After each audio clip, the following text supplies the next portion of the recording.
Hello friends, welcome to SSC coaching centre. दोस्तों, आज की वीडियो में देखेंगे हम औसत वाले प्रश्न। ठीक है, औसत आपका मेन चैप्टर है, इसी से रिलेटेड प्रश्न देखेंगे। तो चलिए स्टार्ट करते हैं। पहला प्रश्न, प्रथम 80 प्राकृत संख्याओं का औसत क्या होगा? प्रथम 80 का मतलब है 1 2 3 4, ऐसे ही कहां तक? 80 तक की बात उसने कह दी। ठीक है, 80 तक की। अब देखिए, इसके लिए एक तरीका होता है कि जब संख्याओं के बीच का अंतर समान हो, जैसे 1 और 2 में अंतर 1 का, 2 में और 3 में अंतर 1 का, 3 में 4 में अंतर 1 का, अंतर क्या है आपका? समान चल रहा है। तो फॉर्मूला होता है first plus last divided by 2। ठीक है, जब संख्याओं के बीच में अंतर समान रहे तो first plus last divided by 2 कर दीजिए, आंसर आ गया। तो फर्स्ट क्या है आपकी 1, लास्ट है 80 डिवाइडेड बाई 2। 1 और 80 को जोड़ेंगे तो 81, 2 से डिवाइड कर देंगे 40, 10.5 बार में कटेगा, यही आपका आंसर हो जाएगा। ठीक है, आ गया प्रश्न का आंसर, कोई दिक्कत किसी को? अब देखेंगे अगला प्रश्न। अगला प्रश्न है, लगातार 20 तक की प्राकृत संख्याओं के वर्गों का औसत क्या होगा? प्रश्न को चेंज कर दिया, वर्गों का औसत, लगातार वर्गों का औसत। तो पहली संख्या 1, इसका वर्ग, फिर 2 का वर्ग, फिर 3 का वर्ग, फिर 4 का वर्ग, ऐसे ही कहां तक? 20 तक संख्याओं का, 20 तक की संख्याओं का वर्ग का औसत बताना है। तो देखिए, यहां पर एक फॉर्मूला होता है, नोट कर लेना। देखिए, जो फॉर्मूला अगर आपको नहीं आता हो उसे आप नोट कर लें, ताकि जब भी आप रिवीजन करें तो आपको कोई दिक्कत ना हो। n+1 2n+1 divided by 6। ठीक है, अब n की वैल्यू क्या होती है? n की वैल्यू क्या होती है दोस्तों? जो लास्ट वाली वैल्यू होती है, यानी कि 20 तक की बात कर रहा है, तो 20 आपका n है। तो 20 में जोड़ देंगे 1, तो ये हो जाएगा 21 इंटू 20 है n की वैल्यू, तो 20 का गुना 2 से करेंगे 40, 40 में जोड़ देंगे 1, तो ये हो जाएगा 41। ठीक है, और डिवाइड में कितना है? 6 है। कटा लीजिए भैया, 3 से कटाऊंगा 2 बार में और 3 से कटाऊंगा 7 बार में। ठीक है, 7 का गुना कर दो पहले 41 से, तो 7 1 कम 7, 7 चौके 28, 287। डिवाइड करो 2 से, 2 से डिवाइड करेंगे, 2 1 कम 2, 2 चौके 8, 2 त्रिका 6, 1 बचेगा, नहीं जाएगा, 10 हो जाएगा, 10 हो जाएगा, 2 पंजे 10, 143.5। ये आपका बिल्कुल सही जवाब हो गया, आसानी से हो जाएगा। इसको नोट कर लीजिए अगर आपको नहीं मालूम तो। ठीक है, अब देखेंगे अगला प्रश्न। अगला प्रश्न है, प्रथम 16 प्राकृत संख्या के घनों का औसत क्या होगा? घन का औसत भाई, घन का औसत का मतलब 1 का घन, 2 का घन, 3 का घन, 4 का घन, ऐसे कहां तक? 16 का घन तक।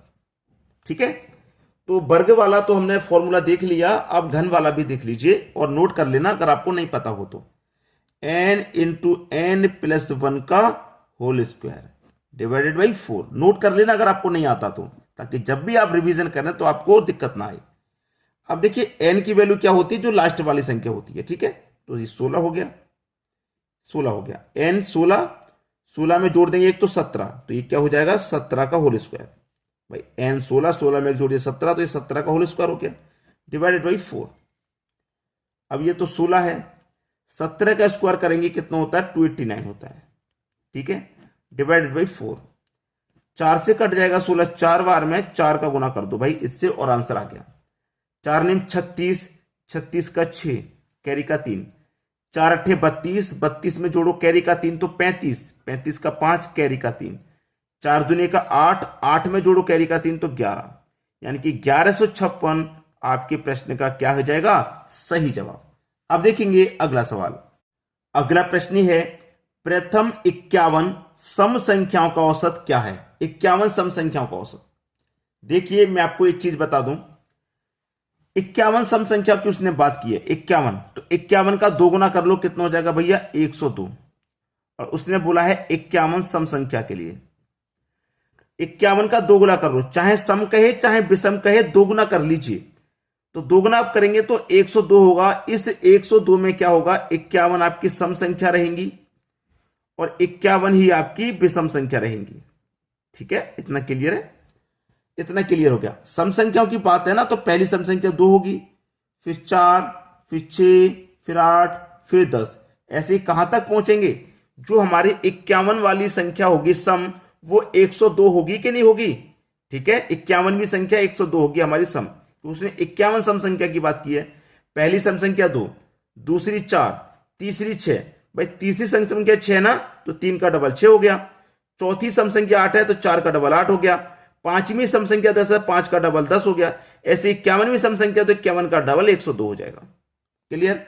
अब तरीका क्या है, जिन संख्याओं के बीच में अंतर दो सम रहता है, जैसे 2 में 4 का अंतर 2 का, 2 में 6 का अंतर, 4 में 6 का अंतर भी 2 का, 6 में 8 में अंतर 2 का, 8 में 10 में अंतर 2 का, जब अंतर समान चले तो सबसे पहले हमने बताया था कि first plus last divided by 2। जब अंतर समान रहे, चाहे सम संख्या हो, चाहे विषम, चाहे लगातार संख्या, तो फर्स्ट संख्या तो आपकी 2 है और लास्ट संख्या है 102 डिवाइडेड बाई 2।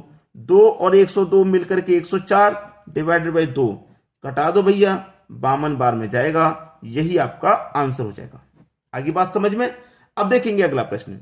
अगला प्रश्न है, लगातार 56 तक के प्राकृत सम संख्याओं का औसत क्या होगा? 56 तक की संख्या होगा, ठीक है। 2, 4, 6, 8, ऐसे कहां तक? 46 तक। 46 तक की बात की उसने, ठीक है, तो 46 तक ही रुक जाएंगे। अब यहां पे संख्याओं के बीच का अंतर क्या है? 2, यहां पर भी 2, यहां पर भी 2, अंतर समान है, तो first plus last divided by 2, तो फर्स्ट आपकी 2, लास्ट 46 डिवाइडेड बाई 2, 46 और 2 हो जाएगा 48 डिवाइडेड बाई 2 कर दो, आंसर आ गया 24। बताइए आ गया कि नहीं आ गया?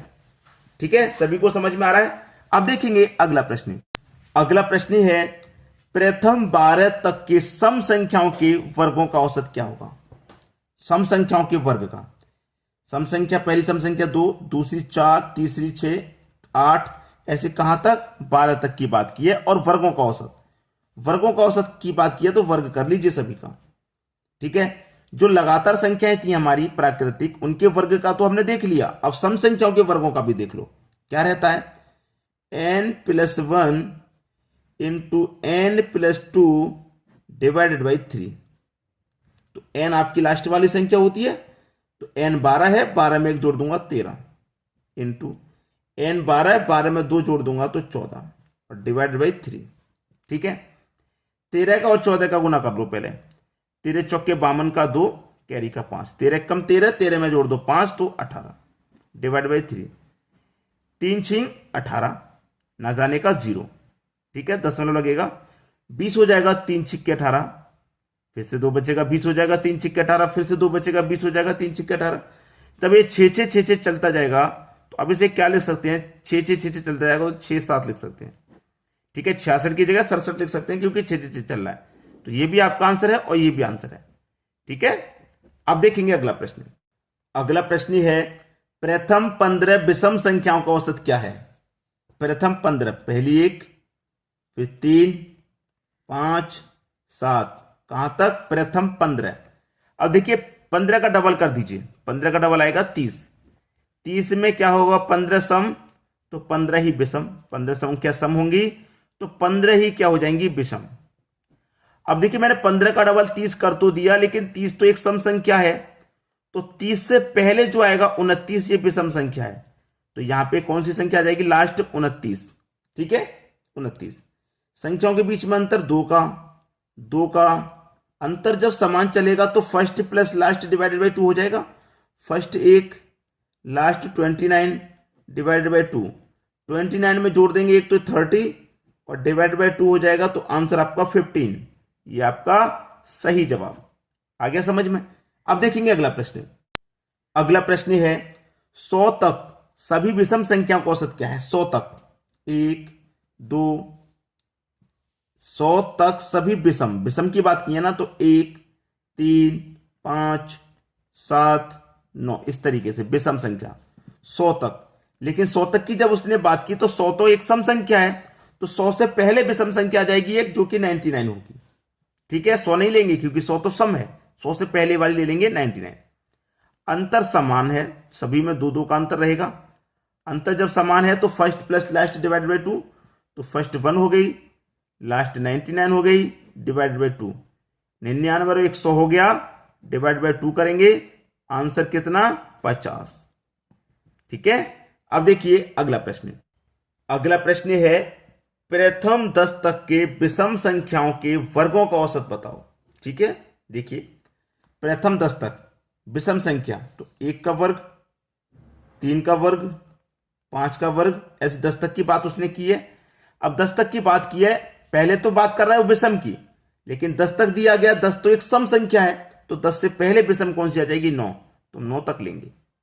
ठीक है, और ये विषम संख्याओं के वर्गों का औसत है, तो इसका जो फॉर्मूला होगा नोट कर लीजिए, n into N plus 2 divided by 3।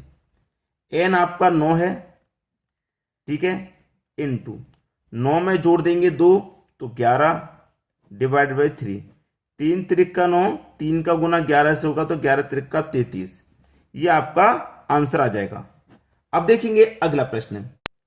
अगला प्रश्न है पहली 5 अभाज्य संख्याओं का औसत क्या है? पहली 5 अभाज्य, पहली अभाज्य संख्या 2, 3, 5, 7, फिर 11, यह अभाज्य संख्या। अभाज्य संख्या में कोई ट्रिक काम नहीं करता, कोई ट्रिक ना कोई फॉर्मूला काम करता। इनका बस यही तरीका है कि सबको जोड़ के जितनी संख्या उतने से डिवाइड करो।